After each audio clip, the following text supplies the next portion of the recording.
সময় সংলাপে স্বাগত জানাচ্ছি। আমি তুষার আব্দুল্লাহ। সময় সংলাপে আমার সঙ্গে যোগ দিয়েছেন অধ্যাপক সিরাজুল ইসলাম চৌধুরী। স্যার, আপনাকে স্বাগত সময় সংলাপে। আমি যেটা বলতে চাই যে আমরা সেই ছোটবেলার রচনা পড়ার মতো যে শিক্ষকের মর্যাদা, এই বিষয়টি এখন খুব আলোচনায় চলে এসছে স্যার। যে শিক্ষকরা বলছেন তাদের যে বেতন ভাতা আসলে আমলাদের মতো বা সচিবদের মতো বা সমপর্যায়ের হবে কিনা, সেই জন্য একটা তর্ক চলছে এবং সেখানে বলা যে শিক্ষকদের মর্যাদা কতটুকু রাখা হচ্ছে হচ্ছে না। আপনিও নিশ্চয়ই বিষয়টি দেখছেন। না, শিক্ষকের মর্যাদা তো অনেক কিছুর উপর নির্ভর জি। করে। মানে যে শিক্ষক কতটা ভালো পড়াচ্ছেন, তিনি কিভাবে শ্রদ্ধা আকর্ষণ করার ক্ষমতা রাখছেন, কিভাবে তার ছাত্রদেরকে উদ্দীপ্ত করতে পারছেন, এগুলো রয়েছে। কিন্তু মানে সামাজিক মর্যাদারও একটা প্রশ্ন আছে এবং অর্থনৈতিক জীবনটাও বিবেচনার মধ্যে অবশ্যই আনতে হবে। এখন সামাজিক মর্যাদা কিন্তু শিক্ষকদের এখন আর অতটা নেই। একটা সেই অর্থে নেই যে এখন শিক্ষক মানে ওইভাবে গ্রহণযোগ্যতা পান না। এখন আমাদের রাষ্ট্র হচ্ছে আমলাতান্ত্রিক। যেখানে দেখা যাবে যে একজন আমলা যে শক্তি রাখেন, যে ক্ষমতা রাখেন, শিক্ষক সেটা রাখেন না তো ঠিকই আছে, তো সে ওইটা মানতে হবে। কিন্তু তাকে যে মর্যাদা দেওয়া হয় সামাজিকভাবে, সেই মর্যাদা কিন্তু শিক্ষক পান না। অথচ শিক্ষককে ধরে নেওয়া হবে যে শিক্ষক স্থানীয়, শিক্ষক ওই প্রতিষ্ঠানের, যিনি বাইরে থেকে আমলা এসছেন তিনি আজকে আছেন কালকে থাকবেন না। এই জায়গাটা হচ্ছে একটা বড় সমস্যা। আর অর্থনৈতিক জীবনের সমস্যাটা তো আছে। এটা ঠিক যে শিক্ষক যিনি হবেন তিনি অর্থের বিবেচনার জন্য শিক্ষক হননি, কিন্তু তাকে তো অন্যের সাথে তুলনামূলকভাবে বাঁচতে হয়। তার সংসার আছে, তার পুত্রকন্যা আছে, জীবনযাপনের গ্লানি আছে, জীবনযাপনের সমস্যা আছে। কাজে ওই দিকটাও দেখাতে হবে। যিনি শিক্ষক তিনি কোন একটা অনুষ্ঠানে যে একজন আমলার সাথে বসতে পেরে সেটি কৃতার্থ হবেন নাকি তিনি তো সর্বাগ্রে থাকবেন শিক্ষক? কারণ আপনার ছাত্ররা তো অনেকে সচিব, আরো বড় কিছু, তো সেই জায়গায় তো তুলনার জায়গাটা। হ্যাঁ, সেটা তো আমি বেতনের উপরে নির্ভর করব না, এবং বেতন কাঠামো আলাদা হতে আমি চাইবো যে এইটা আলাদা ধরনের কাজ এবং এই কাজের সাথে অন্য কাজের মিল নেই। এখন আমলা কতটা বেতন পান, কতটা ভাতা পান, কতটা সুযোগ সুবিধা পান, কতটা অতিরিক্ত ক্ষমতা পান, ওর সাথে তো শিক্ষকের তুলনা করা যাবে না। শিক্ষক তার জায়গাতে থাকবেন, কিন্তু তার বেতন কাঠামোটা সন্তোষজনক হতে হবে। শিক্ষকের মর্যাদাটাও থাকবে, কারণ শিক্ষককেও জীবন ধারণ করতে হচ্ছে, এবং সন্তোষজনক হতে হবে। আর ব্যাপার হচ্ছে যে আমরা যে সমাজে বাস করি সেটা হচ্ছে একটা পুঁজিবাদী সমাজ, এবং এই সমাজে মানুষের সম্মান নির্ভর করছে উপার্জনের উপরে, অর্থ উপার্জনের উপরে। ওইটা যদি থাকে তাহলে তো হচ্ছে না, মানে জিনিসটা খুব জটিল হয়ে পড়েছে। কিন্তু আমি যে জায়গায় গুরুত্ব দেব সেটা হলো যে শিক্ষাকে যদি আমরা গুরুত্বপূর্ণ মনে করি তাহলেই কিন্তু শিক্ষক মর্যাদাবান হবেন। কেননা ওই যে শিক্ষা তিনি দিচ্ছেন, এমন একটা কাজ করছেন যে কাজটা খুবই জরুরি, অপরিহার্য, এবং যেটা জীবনের জন্য খুব প্রয়োজন, তখন শিক্ষক ওই মর্যাদাটা পেয়ে যাবেন। কিন্তু আমরা যেটা দেখতে পাচ্ছি যে শিক্ষা এখন পণ্যের পরিণত হচ্ছে ক্রমাগত, এবং পরীক্ষা যদি কেনা বেচার ব্যাপার হয় তাহলে তো সম্মান থাকে না সেখানে। এখন যারা শিক্ষকতা করছেন, আমি বিশ্ববিদ্যালয়তে থাকি, তারপর অন্যদিকে যাব, তারা কি তাদের দায়িত্বটা ঠিকমতো পালন করছেন? তাদের গবেষণার জায়গা, পাবলিক বিশ্ববিদ্যালয়ের কথা যদি বলি, সেখানে তারা যথেষ্ট সময় দিচ্ছেন কিনা? কারণ অভিযোগও উঠে যে তারা যতক্ষণ না তাদের ডিপার্টমেন্টে কাজ করে, তার চেয়ে বেসরকারি বিশ্ববিদ্যালয় বা অন্যান্য জায়গায় তারা ওনারা ব্যস্ত হয়ে পড়েন বা ব্যস্ত হয়ে যাচ্ছেন। এই জায়গা থেকে ছাত্রদের দিক থেকে অভিযোগ উঠেছে যে ছাত্ররা তাদেরকে ঠিকভাবে পায় না। হ্যাঁ, এটা ঠিক, এটা ছাত্ররা পায় না। গবেষণার কথা যদি বলেন, আমি মানব যে গবেষণা যতটা প্রয়োজন ততটা করা হয় না কেন? এই জন্য যে শিক্ষকের উন্নতির সাথে, পদোন্নতির সাথে কিন্তু গবেষণা এখন আর যুক্ত না। আগে এরকম ছিল যে গবেষণা না করলে, প্রকাশনা না করলে আপনি পরবর্তী ধাপে যেতেই পারবেন না। এখন ব্যাপার হচ্ছে যে একজন যদি লেকচারার হয়ে ঢুকে পড়ে তাহলে ক্রমাগত সে প্রমোশন পাবেই। ওটা আবার আমলাতান্ত্রিক পদ্ধতিতেই প্রমোশন হয়ে যাচ্ছে। তো ওই জন্য গবেষণা গুরুত্বপূর্ণ হয় না। দ্বিতীয় কথা হচ্ছে যে শিক্ষকের চরিতার্থতা যেটা, সেটা কেবল যে গবেষণার উপর নির্ভর করে তা না, ছাত্রদের যে আগ্রহ সেইটাও কিন্তু খুব জরুরি। এখন আমি যদি ছাত্ররা কিছু পাচ্ছেন কিনা এবং সে আগ্রহী কিনা, মানে এই যে যদি মনে হয় যে ছাত্রটা অমনোযোগী, যদি মনে হয় যে ছাত্র এটাকে প্রয়োজনীয় মনে করছে না, তাহলে কিন্তু শিক্ষক খুব দমে যান। মানে ছাত্ররা শিক্ষককে জ্ঞানের উৎস মনে করছে কিনা, হ্যাঁ করছে কিনা, এবং এইটাকে সে এটাকে গ্রহণ করতে চাচ্ছে কিনা, মানে সে তখন কিন্তু প্রশ্নটা উঠবে যে এই শিক্ষার সাথে তার জীবিকার যে সম্পর্ক, সেই সম্পর্কটা কতটা নিবিড়। যদি নিবিড় না হয় তাহলে কিন্তু তার আগ্রহ থাকে না। এখন আমরা যখন ছাত্র ছিলাম তখন আমরা শিক্ষাকে খুব গুরুত্ব দিতাম এবং আগ্রহের সাথে করতাম, কারণ আমরা জানতাম যে আমাদের ভবিষ্যৎ এর উপরে নির্ভরশীল, এবং আমি যদি ভালো ফল করি তাহলে আমি জীবনে দাঁড়াতে পারবো। এখন কিন্তু ওইটা নেই। কিন্তু আপনি যখন একদম নিকট অতীতে যখন শিক্ষক ছিলেন তখন যেভাবে শিক্ষা দিতেন, হ্যাঁ সেই শিক্ষাতে আমি দেখতাম যে আগ্রহ আছে, এবং আমি যখন দেখতাম যে আমি একটা ক্লাসে বক্তৃতা দিলাম, দেখলাম যে তারা এটাকে উপভোগ করছে আর তাদের এইটাকে উৎসাহ আছে, তখন কিন্তু ওই উৎসাহ আমার মধ্যেও সংক্রমিত হয়।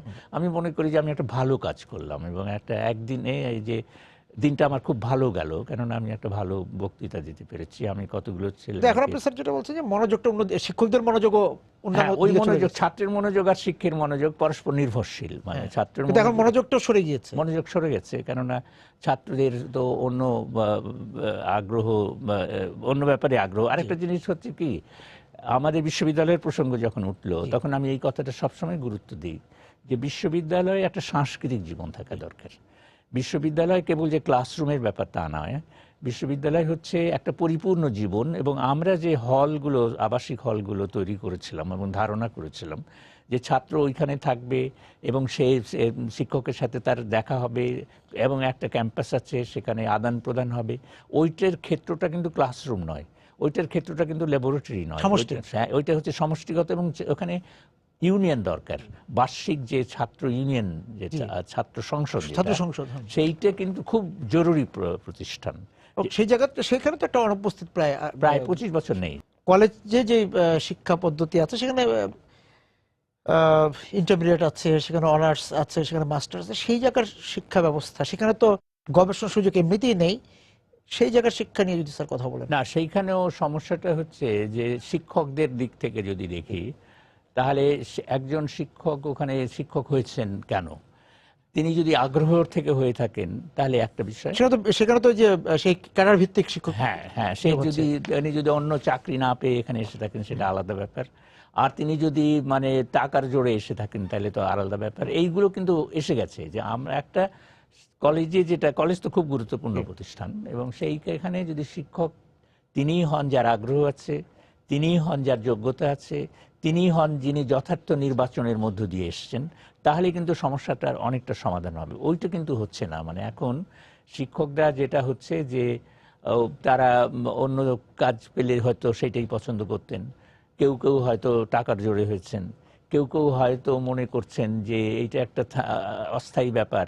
তো এই সমস্ত নানান জটিলতা এখানে তৈরি হয়েছে। আর কলেজগুলোকে যে আপনি যেটা বলছেন যে অনার্স হয়, তো অনার্স হওয়াটা দরকার, যে অনার্স MA কলেজগুলোতে হওয়া দরকার, কিন্তু ওইখানে যেটা হয়েছে যে এই যে কলেজটাকে যে আমি রূপান্তরিত করব এই অনার্স কোর্সে, সেটার জন্য কিন্তু আগে প্রস্তুতি ছিল না। এটা তো ইন্টারমিডিয়েট ছিল বা বড়জোর BA পর্যন্ত ছিল, BA পাস। তো পট করে আমি যখন পরিবর্তন করলাম, কারণ ওই শিক্ষকদের দিয়ে তো এটা কুলাচ্ছে না। দ্বিতীয় হচ্ছে এর তো ল্যাবরেটরি যেটা দরকার সেটা নেই, ওইরকম নেই। এটা যে লাইব্রেরি দরকার ছিল সেটা নেই। তো এই যে শিক্ষকদের যে প্রশিক্ষণের ব্যাপার ছিল, এটা তো প্রশিক্ষণ দরকার ছিল। তারপরে উপযুক্ত মানে যে অধ্যক্ষ দরকার ছিল সেইগুলো নেই। ফলে হচ্ছে কি এইটা একটা গোজামিলের ব্যাপার হয়ে দাঁড়িয়েছে। এখানে দুটো বিষয় হচ্ছে যে কলেজে যারা আসে তারা স্কুল থেকে আসেন, আবার কেউ কেউ কলেজ থেকে তারপর আবার সম্মান বা মাস্টার্স স্নাতকোত্তর ডিগ্রি না, সেই জায়গায় আপনি বলছেন যে স্যার যে ল্যাব নেই, গবেষণার জায়গা নেই, যেটা হয়তো বিশ্ববিদ্যালয় কিছুটা আছে। বিশ্ববিদ্যালয় যে অনার্স করছে তার সঙ্গে কলেজের অনার্সের অনেক তফাৎ, পরিবেশগত এবং শিক্ষকের দিক থেকেও। সেটাকে আরেকটা যেতে চাচ্ছি স্যার, স্কুল পর্যায়ের যে শিক্ষক নিয়োগ বা শিক্ষকদের যে গুণগত মান, নিয়োগের একটা বড় দারুণ সমস্যা হয়ে দাঁড়িয়েছে যে এখন মানে নিয়োগের এইখানেও নিয়োগ তো অনেক রকম পদ কাজে হচ্ছে, প্রভাব বিস্তার করে হচ্ছে। আরেকটা হচ্ছে যে শিক্ষক কিন্তু ক্লাসরুমে পড়ানোর এখন আর আগের আগ্রহ রাখেন না, এটা দেখা যাবে, স্কুলেও দেখা যাবে, কোচিংয়ে তার সময় কোচিং এ দিতে হয়। এটা কোচিংটা মানে হচ্ছে বাণিজ্যের ব্যাপার দাঁড়াচ্ছে, যে এইটা এমনভাবে হয়েছে যে ওই জিনিসটাকে কিন্তু আইন করে নিষিদ্ধ করা যাবে না। যতক্ষণ না ক্লাসরুমে শিক্ষা পর্যাপ্ত পরিমাণে হচ্ছে, উপযুক্ত পরিমাণে হচ্ছে, যথার্থ হচ্ছে, তত কিন্তু শিক্ষার মানও উঠবে না এবং ওই কোচিং সেন্টারও যাবে না। এখন কোচিং সেন্টার হচ্ছে ক্লাসের বিকল্প হয়ে দাঁড়িয়েছে। অনেক ক্ষেত্রে কোচিং সেন্টার ক্লাসের চাইতে গুরুত্বপূর্ণ হয়ে দাঁড়িয়েছে, কেননা কোচিং সেন্টারে না গেলে এই ছাত্র মনে করে যে সে পাশই করতে পারবে না। অনেক স্কুলে নাকি স্যার শিক্ষকরা আসেন, এসে ওইভাবে মানে মানে ওই যে রোল কল করা যেটা আর কি, হ্যাঁ, সেটা করার পর হয়তো একটু বই মানে কয়েকটি পাতা উল্টিয়ে বলেন যে আজকে শেষ, সময় শেষ, কোচিং এ যেতে হবে। হ্যাঁ, এইটা করেন। এবং নামি দামি স্কুলগুলোতে, যেগুলোতে সবাই ভিড় করে। হ্যাঁ হ্যাঁ, এবং আমি এরকমও শুনেছি যে সকালে কিছুটা পড়িয়ে আসেন, এখানে স্কুলে এসে ঠাট্টা করে বলে, স্কুলে এসে খানিকটা অবসর নেন, তারপরে আবার বিকেলে চলে যান, ওই যেখানে যান। কিন্তু এইটা সমস্ত জিনিসটা হচ্ছে যে সমস্ত শিক্ষা ব্যাপারটা পণ্যে পরিণত হয়ে গেছে, যে কথাটা আমাকে খুব জরুরি, যে এই পণ্য পরিণত হওয়ার ব্যাপারটাই হচ্ছে আসল সমস্যা আমাদের জন্য। শিক্ষা তো একটা অধিকার হিসেবে নিতে হবে। সামগ্রিকভাবে আমাদের উদ্দেশ্য বা আমাদের যে চেষ্টা, শিক্ষা নিয়ে যে আমাদের ভাবনা, সেগুলি কি সেই মানে বাজারমুখী বা বাণিজ্যিক মুখী? যে শিক্ষার উদ্দেশ্য কেবল চাকরি পাওয়া নয়, শিক্ষার উদ্দেশ্য যে নিজের মেধাগুলো যেটা আছে সেটাকে বিকশিত করা, সামাজিক মানুষে পরিণত করা, চিন্তাশীল মানুষে পরিণত করা। ওইগুলো তো হচ্ছে না, এবং এইগুলো হচ্ছে যে আমরা উপরের দিকেও যাব যখন, এই যে প্রাইভেট বিশ্ববিদ্যালয়গুলোকে আপনাকে আনতে হবে একটা বিবেচনার মধ্যে। তো সেখান থেকে যারা বের হচ্ছে, এখান থেকে যে বেরোচ্ছে তারা তো ওই শুধু সেই সমস্ত বিষয় পড়ছে যে সমস্ত বিষয় তারা মনে করে যে তাতে চাকরির সুবিধা হবে। আমাদের তো বেসরকারি বিশ্ববিদ্যালয়ের অভিজ্ঞতা একদম কম হলো না, একদম হয়তো খুব বিবেচনা খুব বেশি না, তারপরে তো প্রায় 2 দশকের বেশি হয়ে গেল। হ্যাঁ, এইটা তো এবং শোনা যাচ্ছে যে মান বাড়বে কি, নিম্নমুখী। নিম্নমুখী হচ্ছে, কেননা অধিকাংশই হচ্ছে ব্যবসামুখী, এবং ব্যতিক্রম হয়তো আছে, কিন্তু দুই একটা ভিন্ন, কিন্তু অধিকাংশই হচ্ছে ব্যবসামুখী। কাজেই ব্যবসা করার তাদের লক্ষ্য, এবং তারা খেয়াল করে, হিসাব করে, দেখি যে ছাত্র আসছে না কেন। মানে যখন বলা হয় যে আপনার ডিপার্টমেন্টে ছাত্র নাই কেন, তাহলে আমি বিভাগ তুলে দেবো। তো এই রকম তুলে দিলে তো হবে না, এটা তো কতগুলো। এবং বেসরকারি বিশ্ববিদ্যালয়ের কোনো শিক্ষক, আপনারা হয়তো ছাত্র বা তারা হয়তো আপনাকে মানে বলেছেন কিনা জানি না, আমাকেও 2-1 জন বলেছেন শিক্ষকরা যে মানে তাদেরকে পাশ করে দিতে হয়, ভালোভাবে পাশ করে দিতে হবে। আমি একজন অভিজ্ঞতা জানি, আমার বন্ধু, তিনি বিশ্ববিদ্যালয়ের শিক্ষক ছিলেন ঢাকার বাইরে। তিনি ঢাকায় অবসর নিয়ে যখন ঢাকায় এসেছেন, তখন তাকে বলা হয়েছে যে আপনি একটা প্রাইভেট বিশ্ববিদ্যালয়ে যান। তিনি বলেছেন সময় কাটবে, আবার কিছু উপার্জন হবে। তো দিয়ে দেয়, দেখেন যে উনি যে ধরনের মার্কস দিতে অভ্যস্ত ছিলেন, তার সেটা দেওয়া চলবে না, বলে আপনি তো ফেল করাতে পারবেন না। তো বলছে কেন ফেল করাতে পারবো না? এরা তো ফেল করার জন্য আসে নাই, এরা তো ব্যবসা হবে না, তাহলে তো। এবং ওরা এসছে তো এখানে ভালো ডিগ্রি নেওয়ার জন্য। তো ভালো ডিগ্রি না দিলে তো আপনি ছাড়া থাকবে না, অন্যটা আরেকটা যাতে চলে যাবে। তো বেচারা ওখান থেকে হতাশ হয়ে ছেড়ে দিয়েছেন। উচ্চশিক্ষা নিয়ে একটু কথা বলবো স্যার, তার আগে একটু প্রাথমিক শিক্ষা নিয়ে একটু কথা বলতে চাই, এটা খুবই গুরুত্বপূর্ণ হয়তো বা। সেই জায়গায় আমাদের ভিতটা নড়বড়ি থেকে যাচ্ছে। প্রাথমিক শিক্ষা তো ভিত, এবং আমরা দেখতে পাচ্ছি যে শহরের যে প্রাথমিক, আমরা যদি ঢাকা শহরের কথা বলি, বাইরের শহরগুলোর কথা বলি, সেখানে যে প্রাথমিক সরকারি বিদ্যালয়গুলো আছে, সেখানে কোন শ্রেণীর থেকে ছেলেমেয়েরা পড়তে যায় আপনি ভালোভাবেই জানেন, আমরা সবাই জানি। মানে একটা অবহেলার জায়গা আছে, এবং সেখানে শিক্ষক নিয়োগ, শিক্ষক সবকিছু মিলে অবকাঠামো হয়তো আছে খুব ভালো। হ্যাঁ, এইটা কিন্তু এইবার যে পরীক্ষা হলো, মানে প্রাথমিক পরীক্ষা, শেষ পরীক্ষা যেটা হয়, আগেও হয় যে সমাপনী পরীক্ষা, হ্যাঁ, যে সমাপনী পরীক্ষাতে যেটা দেখা যাচ্ছে যে সরকারি প্রাথমিক যে স্কুলগুলো আছে সেগুলো সরকারি কিন্তু, এবং সেখানে বেতন টেতন সব ঠিক আছে, অবকাঠামো ঠিক আছে সেগুলো। এবং তার বিপরীতে হচ্ছে যে সমস্ত প্রাথমিকগুলো মাধ্যমিকের সাথে যুক্ত, এই দুইটার ফলের মধ্যে অনেক পার্থক্য দেখা যাচ্ছে। এবং এই সরকারিগুলোতে ভালো করার কথা, সেইগুলো কিন্তু ভালো করছে না। যেগুলো মানে তালিকার মধ্যে দেখা যাচ্ছে যে ওই মাধ্যমিকের সাথে যুক্ত যেগুলো, সেগুলো ভালো করছে। তার মানে কি? তার মানে হলো যে ওই যে মাধ্যমিকের সাথে যুক্ত এবং এইটা যারা প্রাথমিক হাই স্কুল বলতে আমরা যেগুলোকে যেটা বলি, তো তারই প্রাথমিক অংশ এবং এইখান থেকে ধাপে ধাপে সে চলে যাচ্ছে। এখানে একটা শ্রেণীর প্রশ্ন আছে এবং এইখানে দেখা যাচ্ছে যে এটা শহরে বেশিরভাগ এটা ছেলে মেয়েরা থাকছে এবং তারা বিত্তবান, তুলনামূলকভাবে বিত্তবান, বাংলা মাধ্যম ইংরেজি মাধ্যম আছে, তারা ওখানে চলে যাচ্ছে। আর ওই যে প্রাথমিক যেগুলো সরকারি প্রাথমিক, তার ফল ভালো হচ্ছে না তুলনামূলকভাবে। তার এইটা কারণ হচ্ছে যে ওইগুলো ওইখানেই শেষ হয়ে যাচ্ছে। আর দ্বিতীয় কারণ হচ্ছে যে এইখানে যে মানে এই শিক্ষকরা যারা ওখানে আছেন তাদেরকে পর্যাপ্ত ট্রেনিং দেওয়া হচ্ছে না। শিক্ষকদের কিন্তু গুরু শিক্ষা কিন্তু খুব জরুরি বিষয় একটা। তারপরে তারা উপযুক্ত শিক্ষক নিয়োগও করা হচ্ছে না। নিয়োগের ক্ষেত্রে নানান রকম দুর্নীতি আছে। আমরা যদি বলি যে প্রাথমিক শিক্ষক হিসেবে মানে সমাজের কারা আসছেন, হ্যাঁ, সেই চাকরি বাজারে কারা আসছেন, এবং এই প্রাথমিক শিক্ষাদান কিন্তু অন্য শিক্ষাদানের যেতে সোজা না, সহজ করে দেওয়া হয়, কিন্তু অত্যন্ত কঠিন। কেননা এই যে ছেলে মেয়েদেরকে যে উৎসাহিত করা, তাদের মধ্যে আগ্রহ তৈরি করা এবং তাদের পরবর্তী জীবনের যে ভিত, সেটাই কিন্তু এইখানেই তৈরি হচ্ছে। তো এইখানে খুব সংবেদনশীলতা দরকার, সতর্কতা দরকার, আগ্রহ দরকার। এইগুলো না হলে তো এটা হবে না। তো এই জায়গায় দেখা যাচ্ছে যে সেগুলো নাই, সেগুলো বিবেচনার মধ্যে আছেন। আরেকটা জিনিস যেটা হচ্ছে যে ঝরে পড়া, কত যে সবাই ভর্তি হয় কিন্তু তারা প্রাথমিকে ভর্তি হচ্ছে, ঝরে পড়ছে এবং এই ঝরে পড়ার সংখ্যাটাও কিন্তু আমরা জানি না বা খেয়াল করি না যে ঝরে পড়ে। কেননা তারপরে ঝরে যখন পড়লো সে কিন্তু তার বিদ্যা ভুলে যাবে, এটা তার মধ্যে আর এটার অনুশীলন থাকবে না। আরেকটা ব্যাপার দেখা যাবে যে এই প্রাথমিকে মেয়েরা খুব বেশি ভর্তি হচ্ছে, কেননা এবং তারা আবার যাওয়ার চেষ্টা করে, মানে প্রাথমিক থেকে মাধ্যমিকে যাওয়ার চেষ্টা করে, মাধ্যমিকেও যায় অনেকে সেখানে, কিন্তু তারপরে আর তারা মাধ্যমিকে পার হয়ে গেলে তারা আর পড়তে পারে, ধারাবাহিকতা থাকে না। এইটা প্রাথমিক, এই যে প্রাথমিকে এই যে একটা কি বলবো দরিদ্র অবস্থা, তা নিয়ে আমরা উচ্চশিক্ষায় কিভাবে যাব, যেতে পাচ্ছি না। এবং এটা কিন্তু ঐতিহাসিক বাস্তবতা যে সে কিন্তু আমাদের দেশে ব্রিটিশ আমলেও আমরা দেখেছি, পাকিস্তান আমলেও আমরা দেখেছি যে মাধ্যমিক স্কুল তৈরি করাতে যে আগ্রহ, প্রাথমিক স্কুল তৈরি করতে সেই আগ্রহ নাই, মানুষের মধ্যে থাকে না। এবং মাধ্যমিক মানেই হচ্ছে তার সাথে প্রাথমিকও আছে।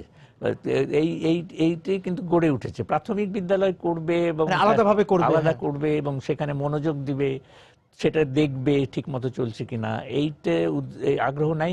শ্রেণীর প্রশ্ন আসে, কেননা যারা এগুলো স্কুলগুলো করেন, মাধ্যমিক স্কুল যারা করেছেন, তারা ওই গরিব মানুষের কথা আমরা একটা দেখি যে প্রাথমিক স্কুলে ভর্তি না করে সমাজের একদম প্রান্তিক জনগোষ্ঠীর কথাও যদি বলি, তারাও দেখি যে ইংরেজি মাধ্যমেই সন্তানকে দিতে চাচ্ছে। হ্যাঁ, এটা তো এখন তো কিন্ডারগার্টেন চলে গেছে, গ্রামের মধ্যে কিন্ডারগার্টেনের বিজ্ঞাপন দেখতে পাচ্ছি, ইংরেজি মাধ্যম লেখা থাকে, ওইগুলো থাকছে। তার কারণ হচ্ছে যে মাধ্যমটা জরুরি হয়ে পড়েছে, গুরুত্বপূর্ণ হয়ে পড়েছে। মাধ্যম সবসময় গুরুত্বপূর্ণ, কিন্তু সেই মাধ্যম হতে হবে মাতৃভাষা, সর্বপর্যায়ে শিক্ষা হতে হবে মাতৃভাষার মাধ্যমে। এইতে যে আপনি যখন শিক্ষার প্রসঙ্গ আনেন, তখন আমার এই কথাটা মনে হয় সবসময়, যে কেউ শিক্ষার প্রশ্ন আনলে, আমরা তো এখানে আলোচনাই করছি যে মাধ্যমটা কি, মাধ্যম হতে হবে মাতৃভাষা, সেইটা তো মাধ্যম করতে পারি না এখন। আগে মাতৃভাষার মাধ্যম না হওয়ার ফলে ওই ভাষাটা শিখতেই এখানে কষ্ট হচ্ছে। অনেকে বলেন যে এই যে আমরা বলি মাতৃভাষার মাধ্যমে শিক্ষা, অনেকে এরকম অভিযোগও করেন, বিশেষ করে আপনাদের দিকে যে ওনারা বলে আসছেন, কিন্তু এটা করতে যে ইংরেজি শিক্ষাটা হচ্ছে না, আমরা জাতি হিসেবে পিছিয়ে পড়ছি। এটা ঠিক কথা না। কোনো জাতি কি পৃথিবীতে এরকম দেখতে পাবেন যে এগিয়েছে মাতৃভাষা শিক্ষা না করে? আর মানে কোন ছোট দেশে, কোন ইউরোপে কত ছোট ছোট জাতি আছে, তাই না, আমাদের তুলনায় সংখ্যায়, কিন্তু তারা তো মাতৃভাষার মাধ্যমে শিখছে। তারা ভাবতেই পারে না যে অন্য ভাষার মাধ্যমে শিক্ষা হবে। তারা অন্য ভাষা শিখবে, হ্যাঁ, সেটা হচ্ছে ভাষা হিসেবে শিখবে, কিন্তু মাধ্যম যে অন্য ভাষা, সেই মাধ্যম যে অন্য ভাষা হবে, এটা ভাবাই যায় না। যারা আমরা বলি কথা যে ইংরেজি মাধ্যমে না পড়ে মাতৃভাষায় এই আমাদের জ্ঞান চর্চা করতে হবে, আমরা তো খুব অপ্রিয় হলো সত্য যে তাদেরও সন্তানদেরকে আমরা দেখি ইংরেজি মাধ্যমেই তারা ভর্তি হ্যাঁ, করছেন, সমাজের যারা অভিজাত শ্রেণী তারাও ভর্তি করছেন। করছেন। এখন ব্যাপারটা হচ্ছে এটা কিন্তু ব্যক্তিগত ব্যাপার না।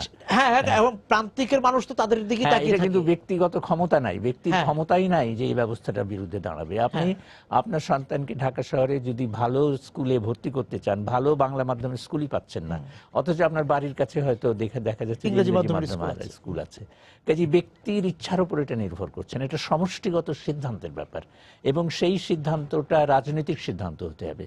এবং রাজনৈতিক সিদ্ধান্ত যদি হতো তাহলে আমরা অভিন্ন শিক্ষার ধারা এদেশে পেতাম, এবং ওই স্বপ্ন নিয়েই কিন্তু আমরা এই দেশ স্বাধীন করেছিলাম। অনেকগুলো স্বপ্ন ছিল, প্রধান স্বপ্ন ছিল যে বাংলা ভাষা সর্বত্র প্রচলিত হবে, শিক্ষার ক্ষেত্রে তো বটেই, অন্য ক্ষেত্রেও প্রচলিত হবে, এবং শিক্ষার ক্ষেত্রে হতেই হবে। এটা আমরা ভাবিও নি যে এই যে ইংরেজি মাধ্যমের শিক্ষা এত বিকশিত হবে যাতে করে সমাজের অভিজাত শ্রেণী ওই জায়গাতে যাবে, এবং শ্রেণী বিভাজনটা এইভাবে বড় হবে, গভীর হবে শিক্ষার সাহায্যে। এই জন্যই সমাজে পরিবর্তন দরকার, এবং সেই পরিবর্তনটা কিন্তু সংশোধনমূলক নয়, সেই সমাজটা হচ্ছে একটা বৈপ্লবিক পরিবর্তন দরকার। আচ্ছা, আমরা এইটার জন্যই আমরা কিন্তু ৭১ সালে কি দেখেছিলাম, ৭১ সালে যে ঐক্যটা দেখেছিলাম সেইটা হচ্ছে যে সকল মানুষ একসাথে হয়েছে একটা সাধারণ শত্রুর বিরুদ্ধে। সেই সাধারণ শত্রু ছিল পাকিস্তানিরা। এখন সাধারণ শত্রু কিন্তু আছে, সেই সাধারণ শত্রুটাকে সে হচ্ছে ব্যবস্থাটা, মানে লোকগুলো সরে গেছে, কিন্তু ওই লোকগুলো যে ব্যবস্থাকে রক্ষা করত, যে ব্যবস্থার প্রতিনিধিত্ব করত, সেই ব্যবস্থাটা রয়ে গেছে। এখন শত্রু হচ্ছে ব্যবস্থা। আচ্ছা, ওই দিন শত্রু ছিল কতগুলো লোক, চিহ্নিত লোক, এখন কিন্তু লোকগুলো ব্যবস্থাকে ত্যাগ করতে পারিনি, ব্যবস্থাটা ভাঙতে পারিনি, ওই ব্যবস্থাটার বাইরে চলে যেতে পারিনি। আমাদের দরকার হচ্ছে যে এই ব্যবস্থাটাকে বদল করা। ভাঙবো কি, বরং এখন কি আরো জড়িয়ে পড়ছে কি? একদম, এটা আরো বাড়ছে, শ্রেণী বৈষম্য তো প্রতিনিয়ত বাড়ছে, এবং এইটাই দুঃখজনক ঘটনা আমাদের জন্য যে যত উন্নতি হচ্ছে তত বৈষম্য বাড়ছে। এখন উন্নতির সাথে সাথে বৈষম্য বাড়ছে, এবং বৈষম্য প্রতিফলিত হচ্ছে, দূরত্ব বাড়ছে, এবং সেইটা প্রতিফলিত হচ্ছে শিক্ষার ক্ষেত্রে। যে এই জন্য যে ইংরেজি মাধ্যম এত গুরুত্বপূর্ণ হচ্ছে, কেননা যারা বিত্তবান তারা ওই ইংরেজি মাধ্যমে শিখবে, তারা মনে করে। আমরা ইংরেজি মাধ্যম নিয়ে স্যার আমি দুজনে কথা বলছি, ওই জায়গায় স্যার আপনার কাছে জানতে চাই, আপনি ভালো বলতে পারবেন যে ইংরেজি মাধ্যমে যা শিখতে সেটাকে জ্ঞান। আমি যেমন দেখেছি দুই ধরনেরই। ইংরেজি মাধ্যমে ছাত্র যারা আসে, বাংলা মাধ্যমের ছাত্র, তাদের দুজনের মধ্যে দেখেছি যে ইংরেজি মাধ্যমের ছেলে মেয়েরা ইংরেজি ভালো বলতে পারে, মনে হয়, আমি তো ইংরেজি বিভাগে পড়াই, তারা ভালো ইংরেজি বলতে পারে, তারা মনে হয় যেন খুব জানে, কিন্তু তারা কিন্তু গভীরে যেতে পারে না। যে ছাত্রটা বাংলা মাধ্যমে এসছে এবং ইংরেজি বিভাগে ভর্তি হয়েছে, সে কিন্তু অনুশীলনের মাধ্যমে, আগ্রহের মাধ্যমে একটা তৈরি করে নিচ্ছে একটা ভিত্তিভূমি। আর ইংরেজি মাধ্যমে যে ছেলেটা বা মেয়েটা এসছে, সে মনে করে সে জানে, কিন্তু সে আসলে জানে না। তো এইটা আমরা সবসময় দেখি যে ইংরেজি মাধ্যমে এলেই যে ভালো করবে এটা ঠিক কথা না, বাংলা মাধ্যমে এলেই যে খারাপ করবে সেটা ঠিক কথা না। এবং বাংলা মাধ্যমে যে সমস্ত ছেলে মেয়েরা এসছে, আমার অভিজ্ঞতা হলো যে তারা ইংরেজি মাধ্যমের ছেলে মেয়েদের চাইতে অধিক আগ্রহী এবং অধিক পরিশ্রমী, ফলে তারা ভালো করে শেষ পর্যন্ত। আমাদের যে পাঠ্যসূচি, আমরা কি পড়ছি, জ্ঞানের কোন জায়গাটা পড়ছি এবং কোন জায়গাটা আমরা আমাদের একদম সার্বিক পাঠ্যসূচি কি ঠিক আছে? না, মোটেই ঠিক নাই। পাঠ্যসূচির সবচাইতে দুঃখজনক দিক হচ্ছে ইতিহাস। এবং ইতিহাসে আমরা ব্রিটিশ আমলে, আমরা তো ছাত্র, আমাদের পড়াশোনা স্কুলে করেছি, সেইখানে আমরা ব্রিটিশের ইতিহাস পড়তাম, ভারতবর্ষের ইতিহাস পড়তাম, দুটো ইতিহাস পড়তাম। এখন আমাদের সেই ইতিহাসের তো পাঠ এখন কমে গেছে। ইতিহাস এখন সমাজবিদ্যার সাথে যুক্ত হয়েছে, এবং ইতিহাস নানান রকম রদবদল হচ্ছে। তো এইগুলো, ইতিহাসের চর্চা যদি একটা জাতি না করে, তাহলে তো সে অতীতকে জানতে পারবে না, বর্তমানকে বুঝতে পারবে না, এবং ভবিষ্যতে আগাবার যে পথ তারও সন্ধান পাবে না। তো এই ইতিহাসকে তো কখনোই অবজ্ঞা করা যাবে না, এবং এইটা একটা মস্ত বড় অসুবিধা যে ইতিহাসের চর্চা আমাদের বিদ্যালয়গুলোতে আমরা তথ্য নিচ্ছে, জ্ঞান নিচ্ছে না।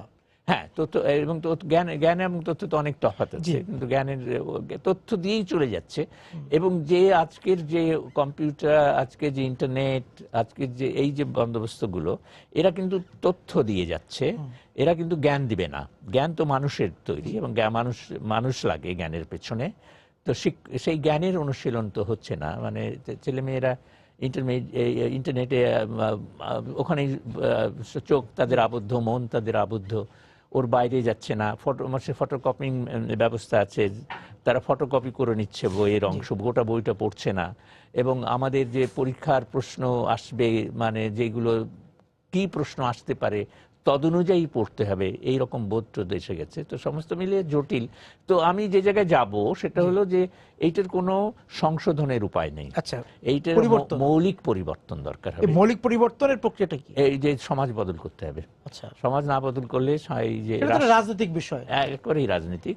এবং সমাজ বদল করলে হলে রাষ্ট্র বদলাবে, এবং রাষ্ট্র তখন এইগুলো খেয়াল করবে যে রাষ্ট্রের দায়িত্ব হবে এই গোটা শিক্ষা ব্যবস্থাকে অভিন্ন ধারায় প্রবাহিত করা এবং এর মান উন্নয়ন করা, এবং দেখা যে ছেলে মেয়েদের কতটা কাজ উপকার হচ্ছে এই শিক্ষার দ্বারা, মানে নজরদারি, জ্ঞানমুখী শিক্ষার দিকে যেতে হবে। হ্যাঁ, এটা কিন্তু রাষ্ট্রের ভূমিকা অত্যন্ত প্রত্যক্ষ এই ব্যাপারে, এটা ব্যক্তিগত উদ্যোগে হবে না। রাষ্ট্র বিভিন্ন রকম উদ্যোগ আমরা দেখেছি, বিভিন্ন শিক্ষা কমিশন করেছে রাষ্ট্র বিভিন্ন পর্যায়ে, তো সেগুলি নিয়ে তো রাষ্ট্র খুব আন্তরিক কখনো হয়নি না। আর ওই সমস্ত কমিশনের রিফর্ম দিয়ে তো হবে না জিনিসটা।